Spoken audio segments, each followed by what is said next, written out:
Welcome to 1 minute and 43 seconds, part 2 of our discussion about David Lewis. If you missed part 1 from last week, you're going to want to go back, listen to that, and then come back to this episode, as you might be lost.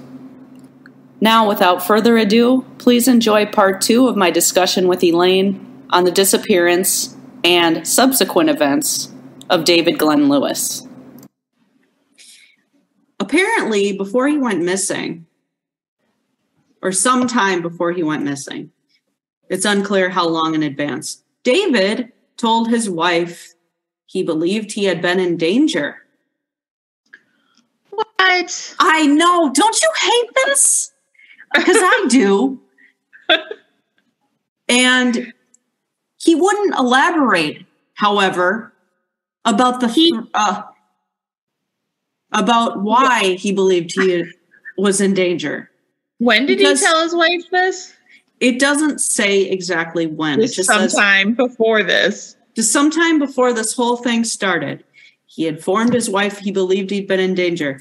And I just want to know how that conversation went. Like, hey, honey, how was your day at work? It was good. You know, I blah, blah, blah. I had a good day. Had a turkey sandwich for lunch. How about you? Oh, it was a stressful day. You know, it was a stressful day with some clients I had to deal with. You know, I had a sub sandwich for lunch. I think I'm in danger. I'm really thirsty. Could you pass the water? What? Like, no one's getting that by me. I think I might be in danger, but I don't really want to talk about it. Oh. And I don't mean to make light of it, but I always have this reaction when I read these things. And like, if I'm reading about a case and it's like super weird and bizarre and mysterious, and then it's like, oh yeah, he said to somebody he thought he was in danger. It's like, that's a pretty big detail. Like, yeah. Yes. Oh my God. Now, his family thought maybe his work as an attorney might have something to do with his disappearance, because he was actually supposed to be deposed in a conflict of interest case, because I guess the former law firm that he had worked for before the one he was currently working at the time was being sued for wrongdoing. Uh-oh. But he wasn't personally being sued. It was his old firm, but he was going to be deposed in this case. Okay. Okay. Now, he ended up telling his dad, like, his old law firm may have been doing some stuff that wasn't the best. And that he was going to tell the truth about that. And he wasn't going to try to help anyone cover anything up. Okay. But I forget who it was. There was somebody related to the case that didn't really give much credit to that theory, that it had anything to do with it, because something about insurance, and it wasn't like a personal thing against David. It's confusing. He was actually elected as a court of law judge in Texas, and he served as that from 1986 to 1990, but he lost his bid for re-election. So he was a judge. Well, a court of law judge. Is that what that means? I don't know, I guess. A court of law judge. Well, there's 3 types of judges. A district court judge, a senior judge, and a magistrate judge. Here's what this website, lostandfoundblogs.com, says. It says David's family was convinced he would never leave voluntarily. They said he was too devoted to his family to ever consider that. According to his wife, David had gotten death threats during his time as a judge from 1986 to 1990, and had recently told her his life was in danger, but wouldn't give her any details. David was also set to fly to Dallas the next week, meaning the week after his disappearance. And he was supposed to fly to Dallas for a deposition in a $3 million conflict of interest lawsuit brought against his former law firm by a wealthy client. However, David's lawyer didn't think the deposition would be anything that would cause any harm to come his client. Oh, here's another detail. Okay. David's wife said after he went missing, all the files that had to do with this deposition disappeared with him. Okay. Okay, but you haven't even heard the ending of this yet. Okay. I can see the wheels in your head turning. Yeah. I mean, so far it seems like, it's related to this deposition. All right. Also, if he was a judge for a period of time, I'm sure he made some enemies. Yeah, probably.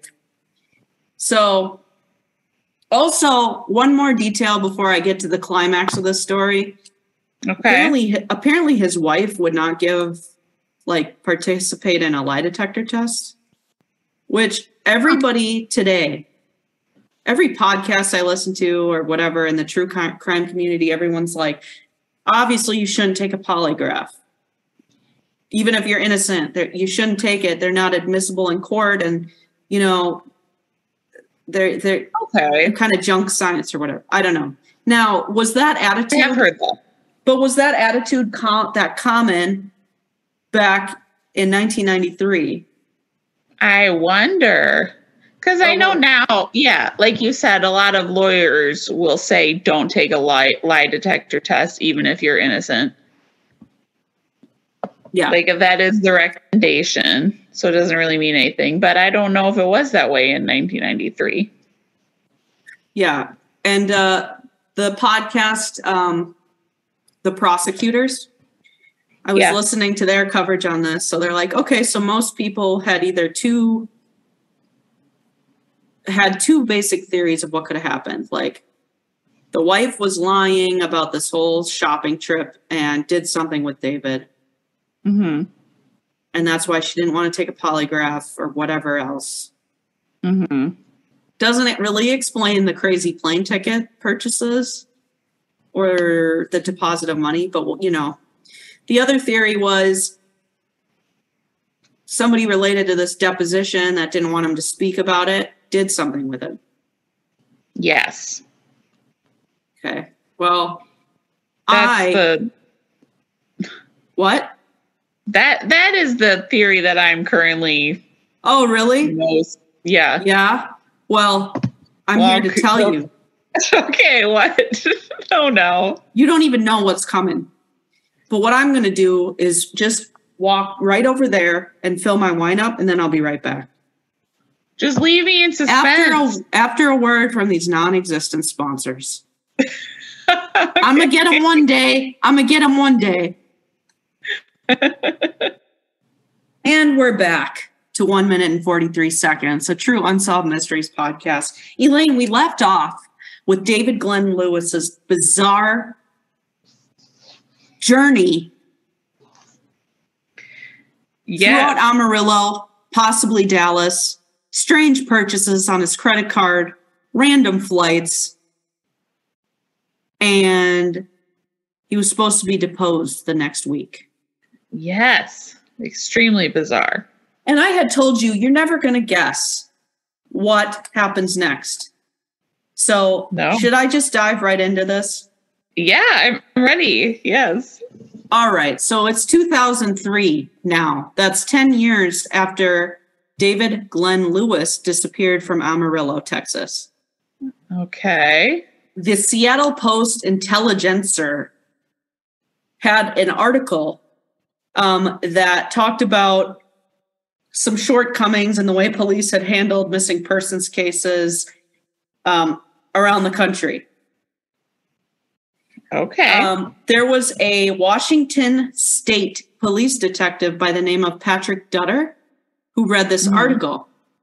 And this guy, he was a detective, so he decided to look into some like Jane Doe and John Doe cases and compare them with like missing persons cases, right?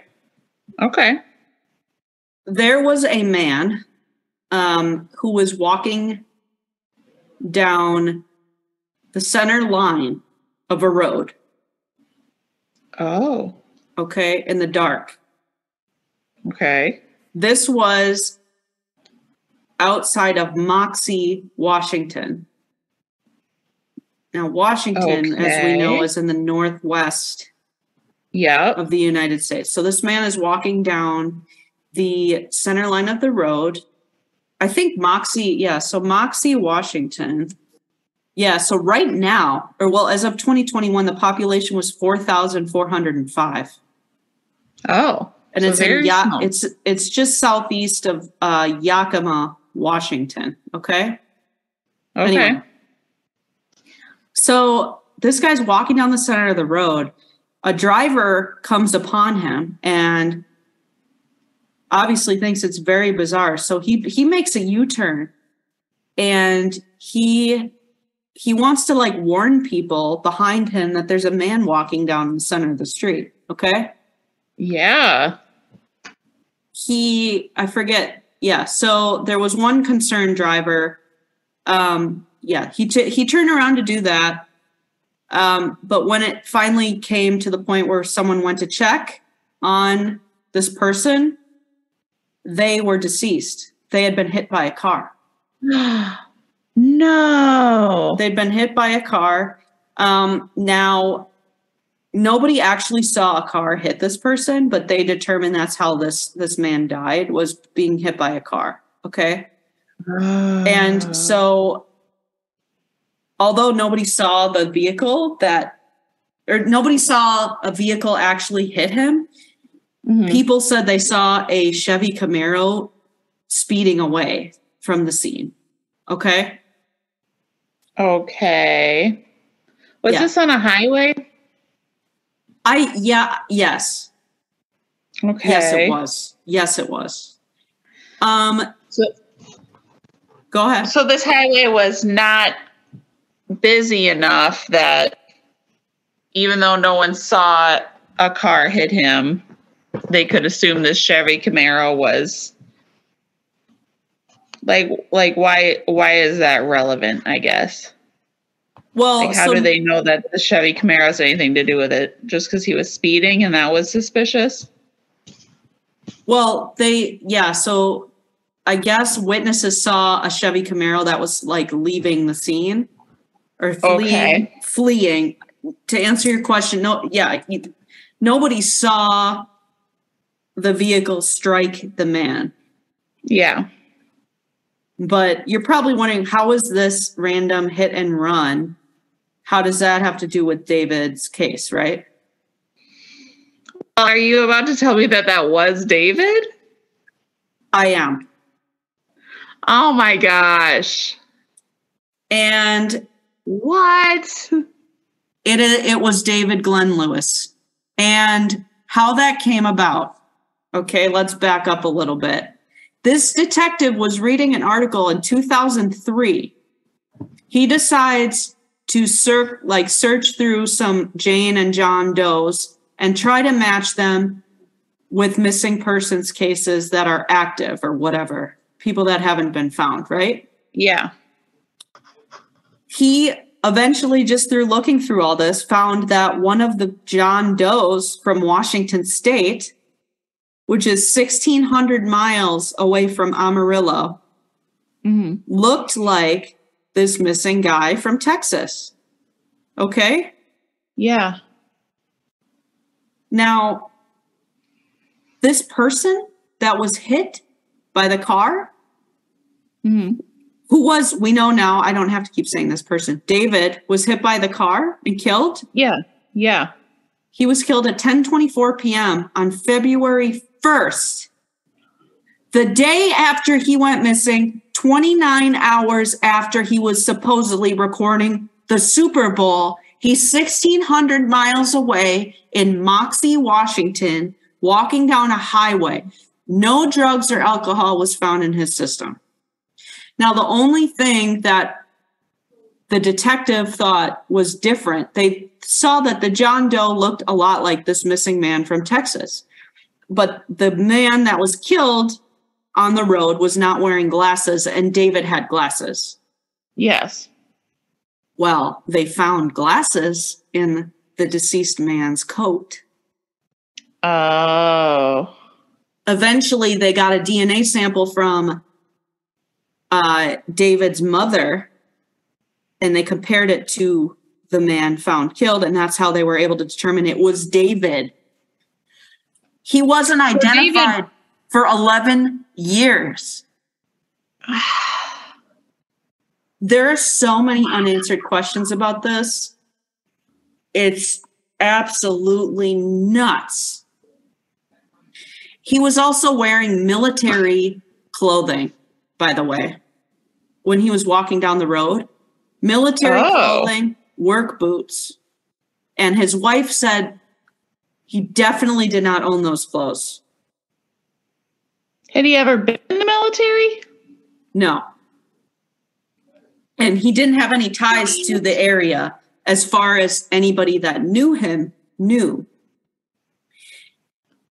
Now, if David was at his home on Super Bowl night, the trip would have taken 23 hours if he was to drive. Yeah. And as we know, his car was found by the courthouse. There were no direct flights to the area where he was found. So it's not known how he got there. You know, he could have flown through LA. He could have flown to Seattle. He could have flown into Washington, but still it would be a journey to get to the middle of the state, which is where he was found. Yeah. So none of it makes any GD sense. On one hand, you could say this whole thing about him being deposed and the files going missing could mean that he was in danger or he was, you know, somebody was out to get him. Or was this like a strange mental break that he had? Maybe he was afraid of something that was either real or perceived by him. Yeah. But let me just go through, if I could, just because I think this will be helpful, just to go through the timeline quickly one more time. Yeah, please do. And I want to wrap my head around this. I want to give credit to the Reddit user Bridge ORL, who posted this wonderful summary of this case.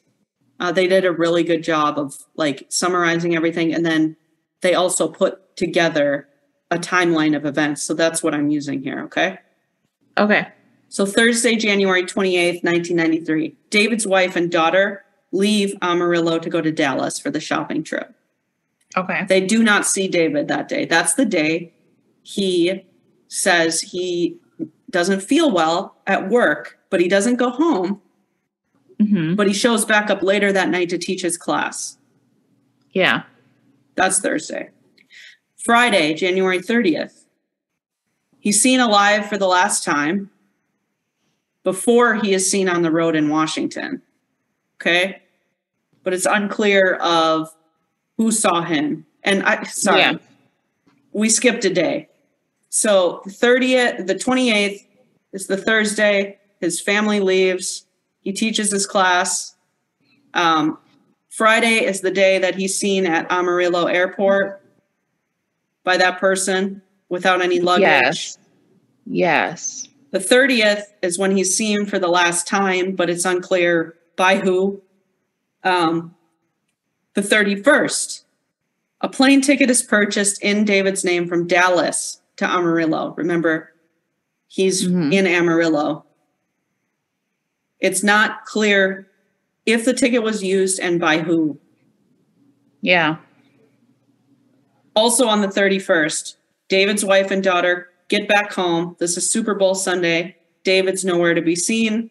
The tape recorder is recording the Super Bowl. It had to have been done manually. And there's 2 fresh sandwiches in the fridge. His wedding ring is left behind. They think he went out to watch the Super Bowl with some like friends or something, so they don't think of anything of it. Yeah. February 1st, Monday. A second plane ticket is purchased in David's name. This one is from LA to Dallas. LA to Dallas. It's unknown again if anyone used this. Same day, February 1st, David's wife reports him missing. Okay.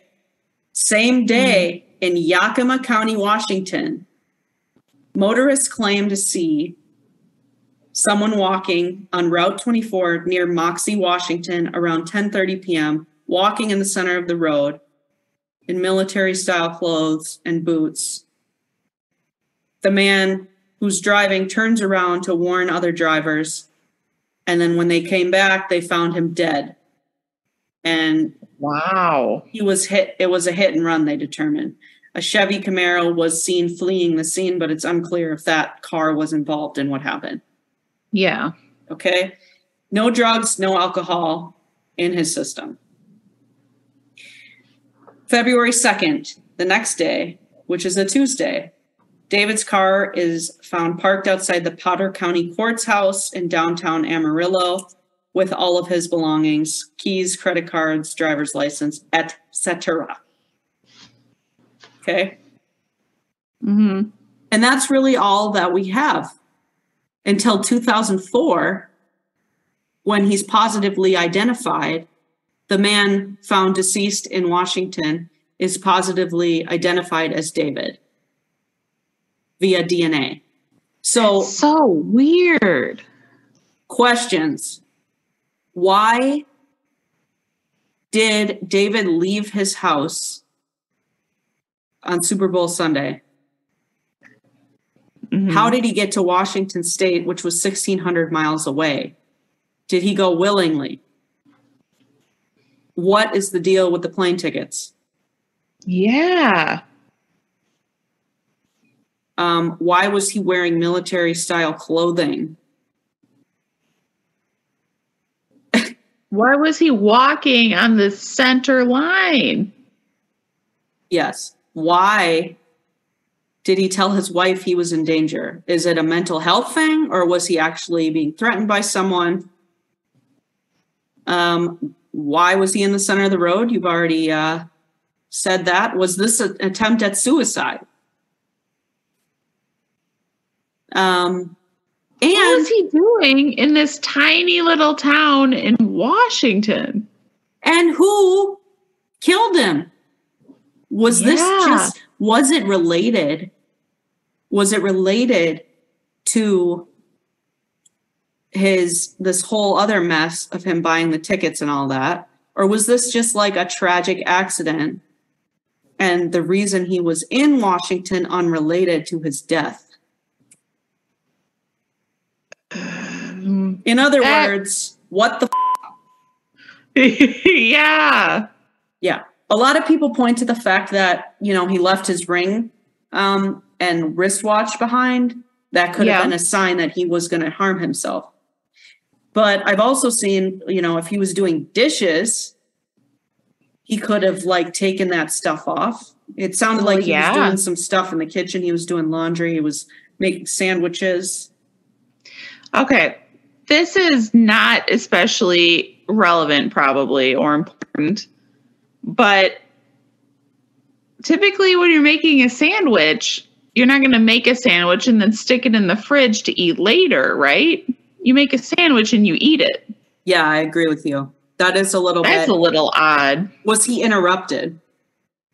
Why didn't he just leave him on the table? Unless he was planning on returning.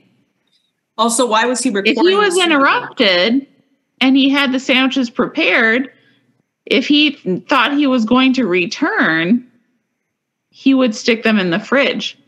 I think you're right. He could have taken off the watch and the ring to wash dishes, or for, any number of reasons. Although I don't know that you really need to take off a ring to wash dishes. Makes sense to take off the watch. Yeah. I don't know. Maybe that sandwich is more relevant than I thought. Because I really think if you stick it in the fridge, you're planning on eating it. And if he hit record on the VCR, he was planning on watching the Super Bowl. So I feel like maybe someone did show up. maybe, I don't know. And he thought he'd be gone temporarily, but I still don't know what landed him in Washington. Yeah, man. I mean, and if he was, it doesn't feel like a murder. If he was walking on the center line, I think it's most probable that he was hit by accident. Yeah. I saw a theory where somebody said, what if he was forced onto this highway, like given a drug and then pushed out onto the road? But then he was tested for drugs, unless it was like an undetectable drug or something. I guess there can't be a lot of undetectable drugs. Was this a county road that he was found on? Because I just, knowing Route people... 82 or something, I think it said. Okay. Let's see. Knowing people who drive on highways in smaller towns, they can be overconfident and reckless. And I'm sure they're not expecting to see a man walking in the middle of the highway. And so it feels like he was hit accidentally. Yeah, I would say. I mean, it doesn't make a lot of sense. I mean, I think the most common or perhaps the most likely, I don't really know. I don't really know, because if he was paranoid and it was a mental health thing, like let's say this whole deposition thing really had him anxious, because, you know, giving a deposition, that's a big deal. I mean, that could make anybody anxious. And so, you know, he had told his father he's going to tell the truth no matter what. I wonder if it was just the anxiety was too much for him. Maybe. And somehow that caused him to think, I got to get away. You know, I got to, maybe all these tickets and stuff. Maybe that was just a way to throw people off the scent. Like, maybe he wanted to get away for a while to Washington, and he picked Washington as a place to hide. And that could be. These tickets to, you know, Amarillo, to Dallas, to LA or whatever, that was to like throw people off. And then he has these camo clothes on because he thinks he'll blend in or something. Like maybe it maybe made sense in his mind. Because he was suffering from some sort of mental illness, but it's not like based in reality or something. Maybe. But yeah, the guy had no other history of mental problems from what I could find. So he told his wife he felt like he was in danger. Yeah. But he would not elaborate on that. And his wife felt comfortable enough to leave him for like 3 days on the shopping trip. Yeah. Which makes me feel like he kind of downplayed. I mean, for her to not question the fact that he thinks he's in danger and to leave makes me think he was like, you know, I feel like he must have downplayed it. That's what yeah. Like I don't know how you downplay that you might be in danger, but it had to have been, because otherwise, if my husband told me that he felt like he was in danger, I'm going to be asking a lot of questions. Me too. Oh my God. You would not be able to say something like that to me and leave the room without giving me some sort of explanation. Otherwise, I'm going to be very angry. Yes. Yeah. I mean, and then I'm not going to leave you alone for days. And also, like, but we don't know the exact words he said to her also.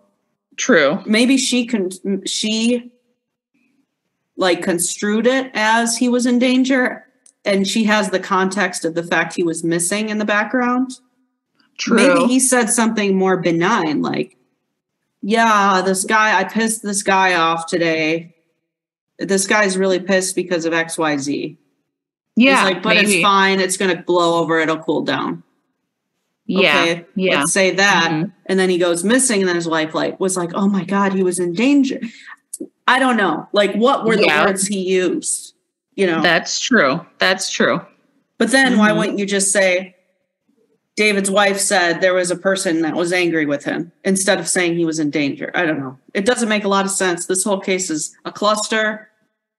So did you say how long of a drive it is from Amarillo to Washington? Well, it's 23 hours. 23-hour drive. 1,600 miles. So,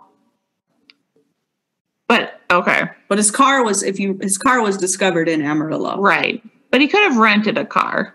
He could have. Right? There were car rentals in 93. But he would have had to pay with cash, right? Don't you have to leave details when you rent a car?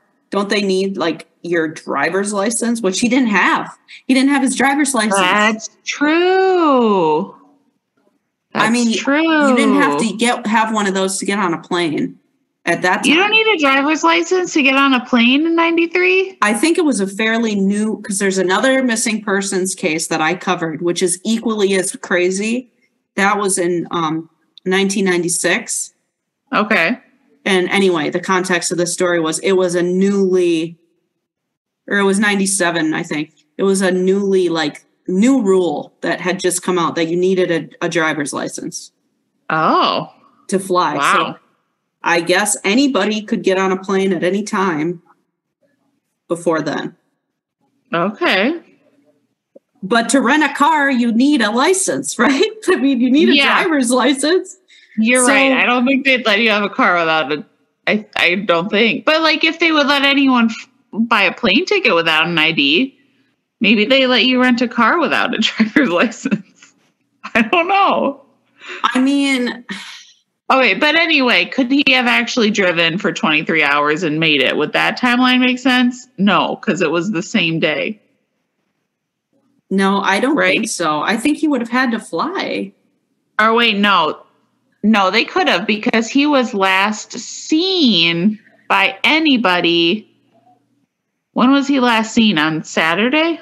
Yeah, I think that was the last. Yeah, last confirmed sighting was on Saturday, January 30th. But still. And so technically he could have driven. Okay, then who was in his house on the 31st, who was making sandwiches and recording the Super Bowl and leaving? I don't know. That was on the 31st. Yeah. And he died on the 2nd? He died on the 1st. Or the 1st. Which is absolutely batshit, because the first... It still could have happened. I mean... He could have driven. I mean... No, because the Super Bowl is later, isn't it? What time is the Super Bowl? 5 p.m. I heard that it was around 5 when he hit record, or someone hit record. Right. 5 p.m. is when, so it was him, hit record, if that's when he left his house. Yeah, let's say he left right after. He could have driven 23 hours. Straight? With no drugs? Sorry, I'll stop. Or was driven by someone. Maybe they took turns driving. Whoever had the plane ticket from Dallas to Amarillo or from LA to Dallas. Oh, that's a good thought. Picked him up, drove him to Washington. What time was he hit on the 1st? Did they say? About 10:30 p.m. Okay. Because it was dark out. Hit record 5 p.m. in Amarillo. They leave. That leaves like 20. Yeah, I see what you're saying. 29 hours. It's possible. It is possible. It's possible. Still crazy. You're right. It could have been somebody else that took the plane ticket, but it was bought in his name. Yeah, I could have. Doesn't this give you Blair Adams vibes? Like with all those tickets he purchased? And Yes. Him, I really think he was trying to throw people off the scent and confuse people who might have been after him. Blair Adams, by the way. Check out the episode and go on YouTube. Check it out. Yes. But this one, I feel like I don't get that sense. You don't? I don't get the sense that he was buying random plane tickets to throw people off. I don't know why. I guess I don't have a lot of basis for that. Except that they weren't super random. It was from Dallas to Amarillo, and he was in Amarillo. And then it was from LA to Dallas, right? So, like, they're two, like, I think if he was trying to throw people off the scent, they would, I don't know, be a little bit more random. Okay, so what do you make of, this is weird because this is also February 1st. Oh, no. Yeah, February 1st. Okay, this makes sense. So on February 1st, a cab driver, that's when the cab driver... Oh, yeah. But he drove the man to the Dallas-Fort Worth airport. So could he have purchased a ticket from Dallas to somewhere like Seattle or somewhere? Yes. And flown over there? Yes. That makes more sense. Yeah. Because February 1st is a strange day. This is the day that he's allegedly seen outside the courthouse taking pictures of his car. I don't know why he was doing that. Also, camera phones weren't a thing back then. So what does he have? No. A digital, or not even a, he's got a freaking just Polaroid? Like a Polaroid or something? Yeah. So just a regular film camera? So he's February 1st. Film to be developed? February 1st, he's taken a, let's say it was him. I mean, who else would it be? Let's say it's him. He's taking pictures of his car outside the courthouse. But then he's in Dallas and he's being driven to the airport. No. Yeah. So then he's being driven to the airport and then he's killed later that night. That has to be it. He has to have flown there. He has to have flown, yes. What time did the cab driver think he saw him? It doesn't say. It just says later the same day, unfortunately. Oh. So all on the same day, he supposedly was outside the courthouse taking pictures of his car. And then also was in Amarillo. And then later was in Dallas by the airport. Yep. And then later was in Washington. Not in wherever an airport is. He's in a town of 4,000 people. So he had to have gotten from an airport city to this tiny town. Yes. And all of that happened in the same day. Yeah. That's crazy. For all of that to have happened in the same day, he must have flown. Especially if the cab driver thinks he saw him and took him to the airport. Yes. And I'm guessing if any listeners out there remember flying before 9/11, I don't. I flew for the first time in 2006. So could you just purchase a plane ticket with cash?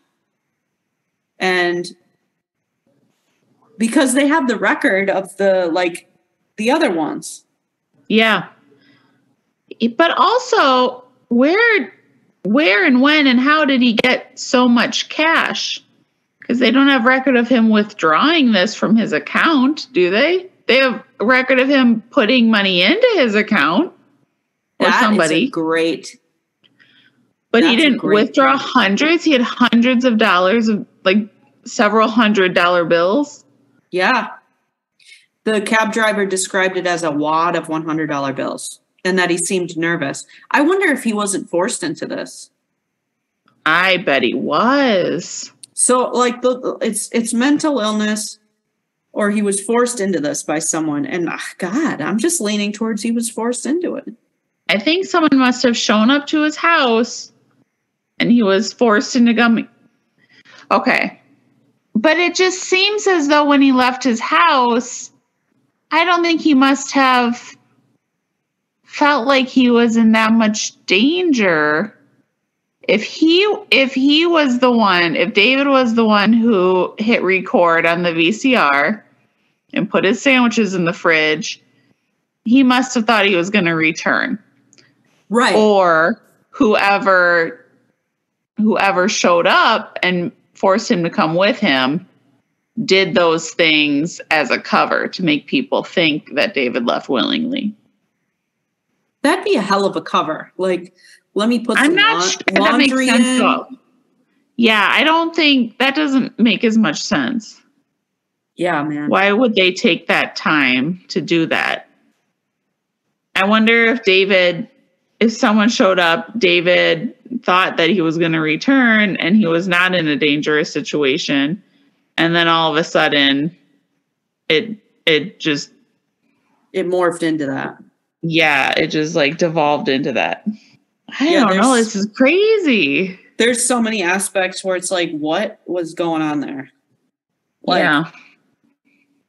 Because also, like, if he was taken against his will, let's say, or like forced into something, why was he on the road walking in the middle of not the middle of it, like at night, like in the dark? There were no drugs or alcohol in his system, but he was walking in the center line. Yeah. No one does that. No one in a clear mind would do that. Yeah. That's why a lot of people think maybe this was a mental health thing. Like, and he just suffered some sort of break. There is like a military base or something near where this place was that he was walking. Okay. I've seen certain theories about that, but I haven't dived. You're the English teacher. Tell me. Divin. I think divin was correct. That's absolutely divin. I haven't divin into like that theory. Okay, so there was a military base nearby and he was wearing military clothing? That seems like maybe it's related. Yeah, it was a two-lane highway. They call it a lonely two-way highway. Lonely two-lane highway close to Moxie, Washington, which was 10 miles from the Yakima airport. Oh, 10 miles? So, yeah.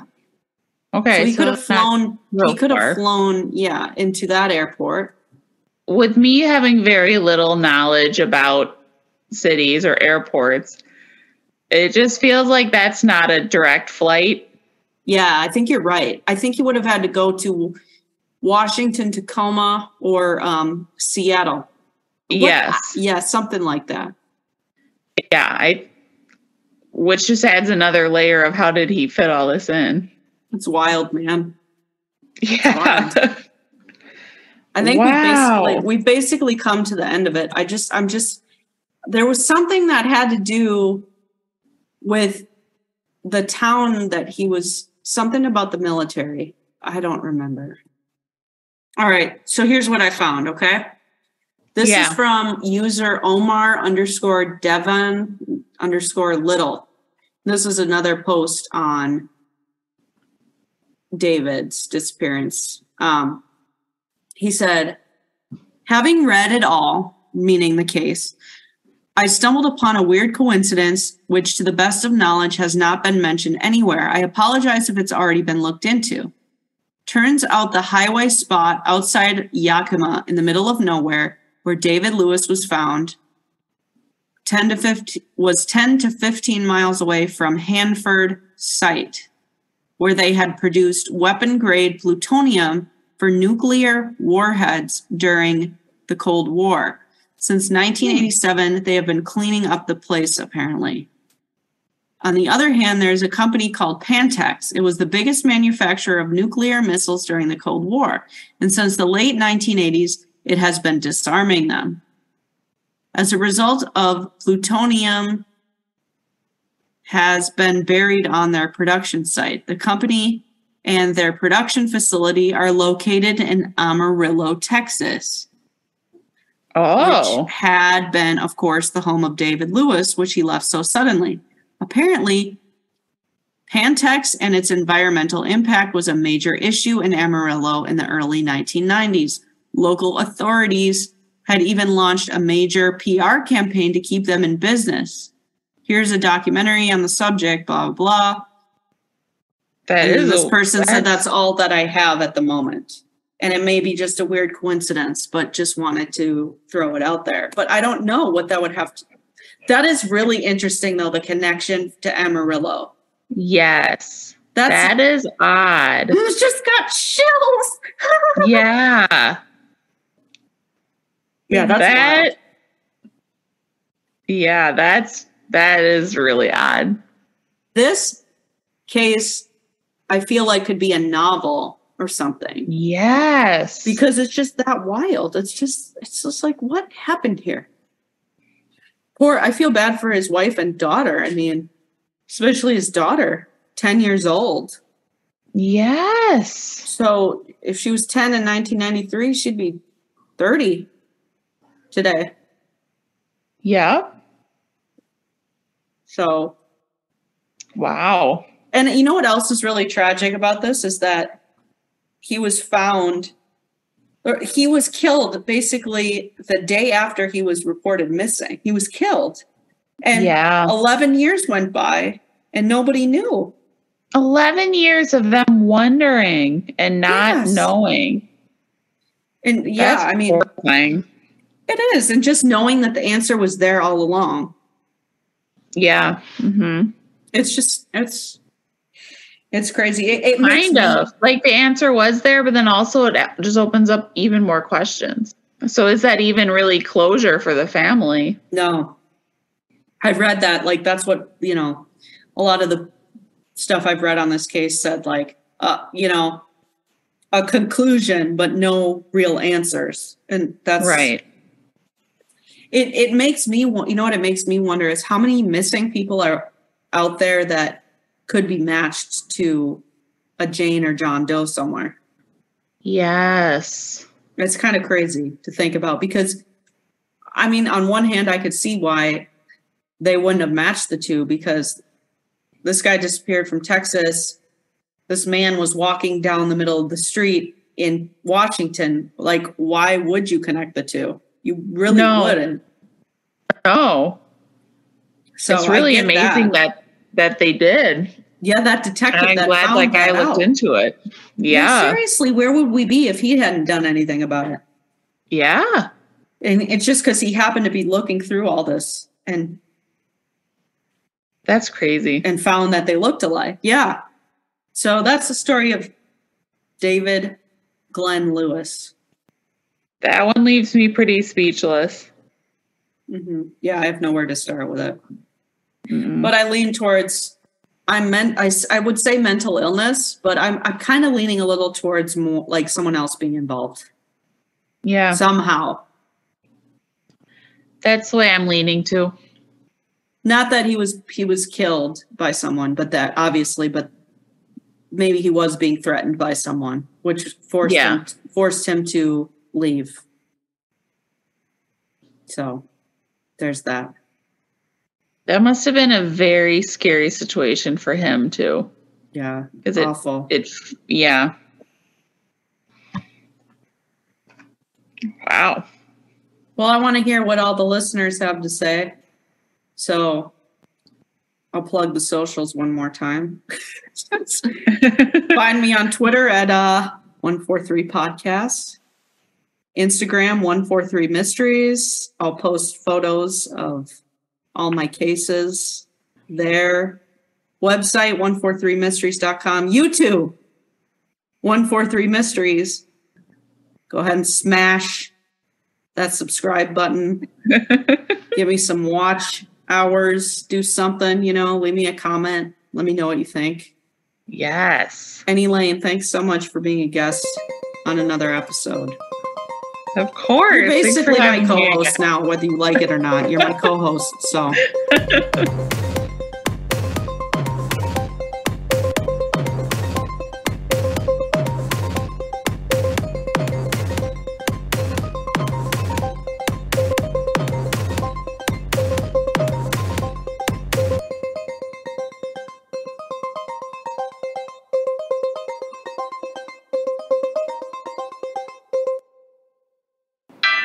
1 minute and 43 seconds is dedicated to my number one fan. Thanks, Dad. I love you and I miss you.